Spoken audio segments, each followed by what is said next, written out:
जय हिंद साथियों। सीएए यानी कि सिटीजन अमेंडमेंट एक्ट कल हमारे भारत के माननीय प्रधानमंत्री श्री नरेंद्र मोदी जी के द्वारा इस कानून को पारित कर दिया गया है, यानी कि अब ये कानून हमारे हिंदुस्तान में लागू हो गया है। सबसे पहले तो मैं माननीय प्रधानमंत्री जी का बहुत बहुत धन्यवाद देना चाहूंगा।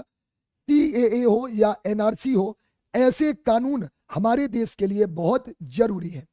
अब बात इसमें ये आ जाती है, कई सारे प्रश्न यहाँ पर बन रहे थे। क्या मुस्लिमों का नुकसान होगा? क्या इसका प्रभाव पड़ेगा? क्या ये चुनावी स्टंट तो नहीं है या फिर और कुछ? आज इस वीडियो में मैं पूरा सीएए के बारे में एकदम जबरदस्त तरीके से विश्लेषण करने वाला हूं और बहुत सारे प्रश्नों का जवाब आपको इस वीडियो के माध्यम से सीएए के बारे में मिलने वाला है। साथियों, सबसे पहले तो मैं ये समझना है कि आखिर सीएए है क्या। कई लोगों के बारे दिमाग में एक कंफ्यूजन है कि सीएए हो या एनआरसी हो, क्या ये ऐसे कानून है, क्या इनसे किसी की नागरिकता जाएगी? तो मैं आपको बता दूं, चाहे हम बात करें सीएए की या एनआरसी की, ये दोनों ही कानून, अभी हमारे देश में सीएए लागू हुआ है, ये दोनों ही कानून नागरिकता देने का प्रावधान रखते हैं, ना कि नागरिकता लेने का। आप भारत में रहते हैं और भारत में किसी भी धर्म या किसी भी समुदाय से आते हैं, आपकी नागरिकता आपके पास रहेगी। इसके लिए आप बिल्कुल भी ना घबराएं। सबसे पहले अगर हम बात करें सीए क्या है, तो सीए देश में नागरिकता संशोधन अधिनियम नए कानून से पाकिस्तान, बांग्लादेश और अफगानिस्तान से आए हिंदू, सिख, जैन, बौद्ध, पारसी और ईसाई समुदायों से संबंधित अल्पसंख्यक भारतीय नागरिक बन सकेंगे। देखो, इसमें एक वर्ड है जो सबसे ज्यादा जिसका विरोध हो रहा है और लोग इस पर कंफ्यूज्ड भी है कि सर गैर मुस्लिम नागरिक। बिल्कुल, अगर हम बात करें तो चाहे वो पाकिस्तान हो, चाहे बांग्लादेश हो, चाहे अफगानिस्तान हो, ये तीनों देश यहां से 2014 से पहले जो भी नागरिक, मैं फिर से आपको बता दूं, 2014 से पहले जो भी नागरिक किसी भी कारण से, चाहे वो बांग्लादेश, अफगानिस्तान, पाकिस्तान में सताए गए हो, पीड़ित किए गए हो, उन सभी नागरिकों को इस संशोधन के तहत, सिटीजन अमेंडमेंट एक्ट के तहत अब उन्हें भारत की नागरिकता मिल पाएगी। सबसे पहले ध्यान दीजिएगा, इसमें मैंने दो चीजें आपको बताई है कि जो आपका सीएए है वो कानून देने का अधिकार रखता है, वो नागरिकता देने का अधिकार रखता है, ना कि नागरिकता लेने का। अच्छा, इसके बाद अगर हम बात करें इस कानून की, अगर हम बात करेंगे तो इसको 2019 में लाया गया था, मतलब 2019 में पारित किया गया था। पारित करने के बाद संसद में इसको पारित किया गया, बाद में इस विधेयक को राष्ट्रपति का अनुमोदन मिल गया था। मतलब आप देखें तो 2019 से लेकर 2024 तक की यात्रा इस कानून यानी कि सिटीजन अमेंडमेंट एक्ट ने तय की। कई कारण रहे इसमें। जो मुस्लिम थे उनके दिमाग में एक बात थी कि कहीं हमारी नागरिकता चली तो नहीं जाएगी। दूसरा, विपक्ष भी इस सवाल को बार बार उठा रहा था कि इसमें जो मुस्लिम हैं, जो अन्य देशों से आए हैं, चाहे वो पाकिस्तान से आए हो या अफगानिस्तान से आए हो या बांग्लादेश से आए हो, उनको आखिर नागरिकता क्यों नहीं दी जाएगी। इस वजह से ये जो कानून था वो डिले होता रहा और फाइनली 2024 यानी 11 मार्च 2024 को माननीय प्रधानमंत्री जी ने इसको लागू कर दिया गया।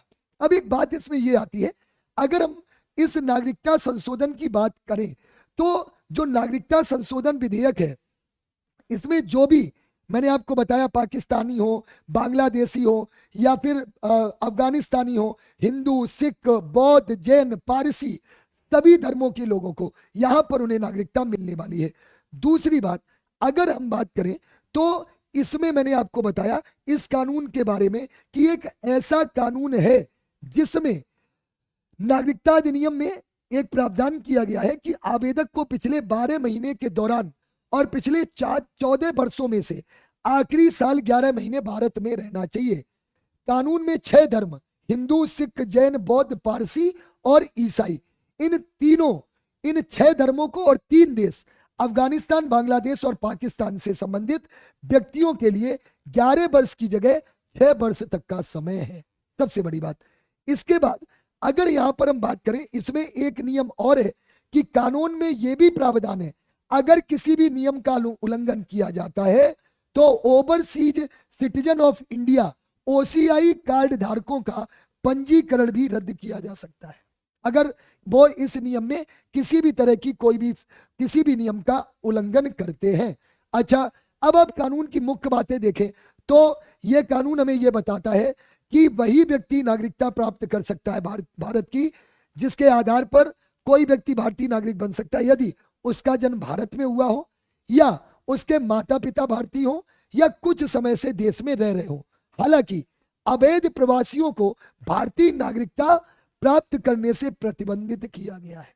जो अवैध जो प्रवासी है, जो पासपोर्ट और वीजा जैसे वैध यात्रा दस्तावेजों के बिना देश में प्रवेश करता है, आपके पास पासपोर्ट नहीं था, वीजा नहीं था, वैध दस्तावेजों के साथ प्रवेश करता है, लेकिन अनुमत समय अवधि से अधिक समय तक रहता है। ऐसा होता है ना, जैसे आपको वीजा 6 महीने का मिला, 2 महीने का मिला और आप 2 साल से रुके हैं तो आपको अवैध माना जाएगा। ठीक है, चलिए अब इसके बाद अगर यहां पर आप देखें, मैं कुछ चीजें जो आपको मैं बता दूं। एक सबसे बड़ा प्रश्न कि इस कानून में क्या होगा क्या नहीं होगा। नागरिकता संशोधन अधिनियम 2019 भारत के 3 पड़ोसी देशों से धार्मिक आधार पर प्रताड़ित होकर भारत आए शरणार्थियों को भारत की नागरिकता अधिकार देने का कानून है।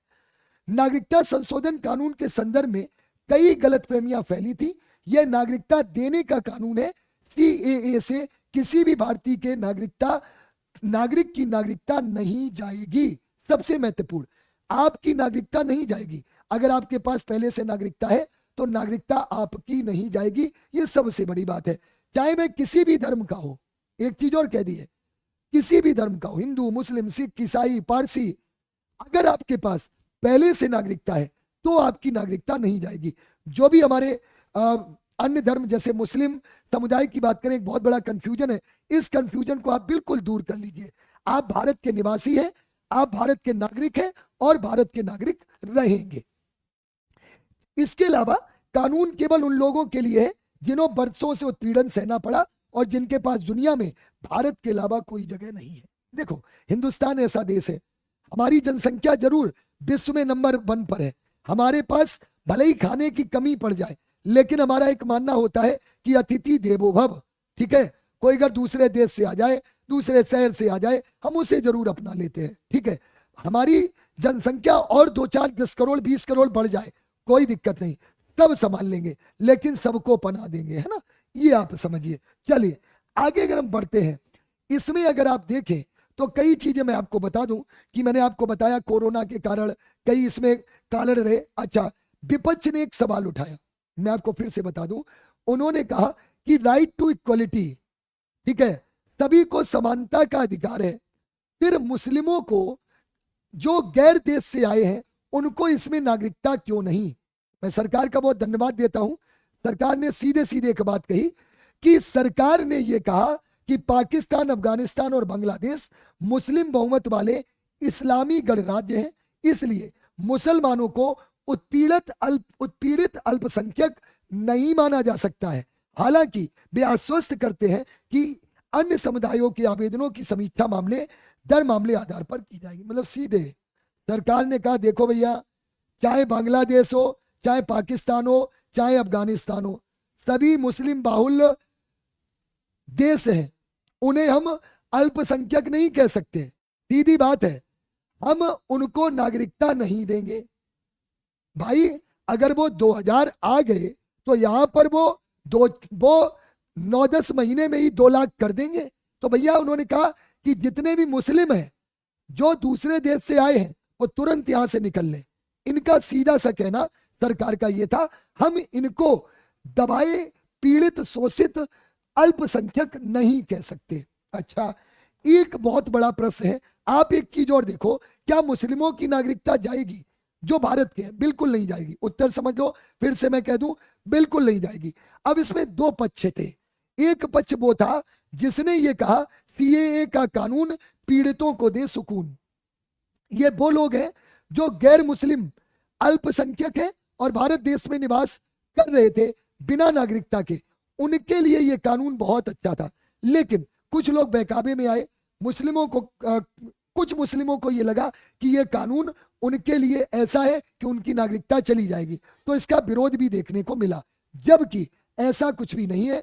भारत में रहने वाला मुस्लिम जिसके पास भारतीय होने की नागरिकता है वो भारत का मुस्लिम ही रहेगा, वो भारत का ही रहेगा, उस पर कोई भी प्रभाव नहीं पड़ने वाला है।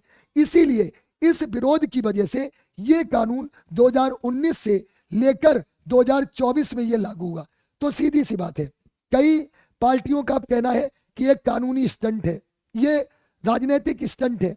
बिल्कुल नहीं, मैं इसको राजनीतिक स्टंट बिल्कुल नहीं कहूंगा, बिल्कुल सही कानून है, सही समय पे सही तरीके से इसको लागू किया गया। मैं प्रधानमंत्री नरेंद्र मोदी जी का बहुत बहुत धन्यवाद देता हूं कि उन्होंने इस कानून को इस तरह से लागू किया कि हमारे देश जो अन्य देशों से बेचारे हिंदू, सिख, ईसाई मतलब गैर मुस्लिम थे जिनको सताया जा रहा था, अब उनको हमारे देश में शरण मिलेगी। इस कानून का हम सभी को स्वागत करना चाहिए। अगली बात, अगर हम देखें, एक बहुत ही हॉट क्वेश्चन बना है हिंदुस्तान में, वो बेचारे देवर जो सीमा हैदर को अपनी भाभी मानते हैं, उनका कहना यह है कि क्या सीमा भाभी को पाकिस्तान वापस जाना पड़ेगा। तो देखो, मैं इसमें एक बात कह दूं, सीमा हैदर मुस्लिम है, ठीक है, भारत में बिना वीजा पासपोर्ट के आई है, और यहां पर अभी तक देखा जाए तो गैर कानूनी रूप से रह रही हैं। इनके हो सकता है कि भारत के उन सभी तथाकथित देवरों को एक बहुत बड़ा झटका लग सकता है, और हमारे लप्पू से सचिन को भी समस्या हो सकती है। तो इसके बारे में अभी कुछ भी नहीं कहा जा सकता है, इनकी नागरिकता के बारे में अभी कुछ नहीं कहा जा सकता है। कृपया मेरा सभी भारतीय तथाकथित सीमा भाभी के देवरों से अनुरोध है कि आप लोग सांत्वना रखें, और अपने लप्पू से सचिन को भी ये सांत्वना दें कि आप थोड़ा सा भी समय रखिए, आपको भी इस बात का पता चल जाएगा। तो ये सभी कुछ चीजें थी जो सीए के बारे में मैंने आपको क्लियर कर दी। मेरा आप सभी से अनुरोध है कि इस वीडियो को ज्यादा से ज्यादा शेयर करें। हो सकता है आपके आसपास भी कुछ लोग हों जो भड़के हुए हों और उनके मन में भी कई सारे प्रश्न चल रहे हो। इस वीडियो के माध्यम से वो सारे प्रश्नों के डाउट क्लियर हो जाएंगे। इसी तरह की जानकारी के लिए हमारे YouTube channel the leader defence factory को सब्सक्राइब करें, शेयर करें, और हमारे साथ सभी क्लासेस में जुड़ना ना भूलें। आप सभी का धन्यवाद। मैं फिर से एक बार कहना चाहूंगा, एक भारत के नागरिक होने के नाते और एक अध्यापक होने के नाते, कि प्रधानमंत्री नरेंद्र मोदी जी का ये नियम जो इन्होंने लागू किया, ये सिटीजन अमेंडमेंट एक्ट लाए, इसके लिए माननीय प्रधानमंत्री जी बधाई के पात्र हैं। उन्होंने बहुत अच्छा किया इस कानून को लाकर, और निश्चित रूप से ये कानून का स्वागत हम सभी को खुले दिल से करना चाहिए। आप सभी का बहुत बहुत धन्यवाद।